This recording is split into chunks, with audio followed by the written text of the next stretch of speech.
মানুষদের বিশ্বস্ততার জায়গাটাই মনে করি যে আসসুন্নাহ ফাউন্ডেশন অর্জন করতে পেরেছে বলেই শুধু তরুণ না ভাইয়া, বয়স্ক, বৃদ্ধ, শিশু, মহিলা, পুরুষ উভয়ে সবাই আমাদেরকে আলহামদুলিল্লাহ মন প্রাণ থেকে তাদের নিজ নিজ জায়গা থেকে আমাদেরকে সাপোর্ট দিচ্ছেন, আমাদেরকে ভালোবাসছেন, আমাদেরকে শ্রম দিচ্ছেন। আমাদের যে আমরা এখান থেকে তো ট্রাক ভরে পাঠিয়ে দিচ্ছি প্রত্যন্ত অঞ্চলে, যেসব এলাকায় বন্যা কবলিত এলাকায়।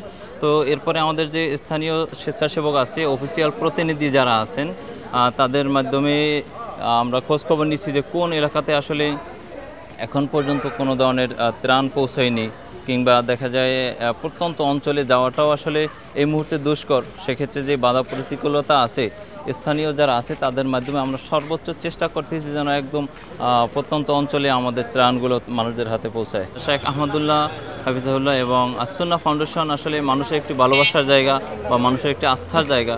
তো সেই জায়গা থেকে আসলে মানুষ আমাদেরকে বেশি ভালোবাসে, বেশি মহব্বত করে। সেই জায়গা থেকেই মানুষ দূর দূরান্ত থেকে আমাদের কাছে ছুটে আসে। মানুষদের বিশ্বস্ততার জায়গাটাই মনে করি যে আসসুন্নাহ ফাউন্ডেশন অর্জন করতে পেরেছে বলেই শুধু তরুণ না ভাইয়া, বয়স্ক, বৃদ্ধ, শিশু, মহিলা, পুরুষ উভয়ে সবাই আমাদেরকে আলহামদুলিল্লাহ মন প্রাণ থেকে তাদের নিজ নিজ জায়গা থেকে আমাদেরকে সাপোর্ট দিচ্ছেন, আমাদেরকে ভালোবাসছেন, আমাদেরকে শ্রম দিচ্ছেন। ছোট ছোট সংগঠন দেখা যায় তারা 5 লাখ টাকা উত্তোলন করলো, তাদের কস্টিং খরচ হয়ে গেল প্রায় 1 লাখের মতো, আসা যাওয়া, বোট ভাড়া, পরিবহন খরচ।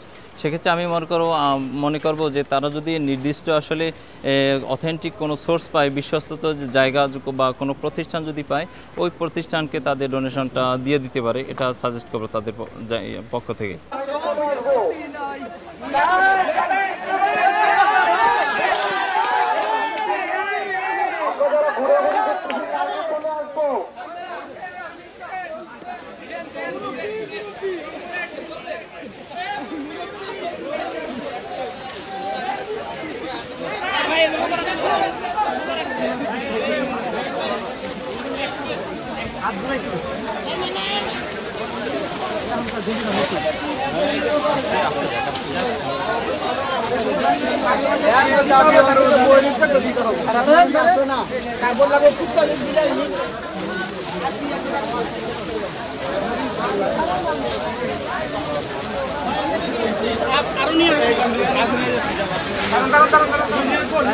দাঁড়ান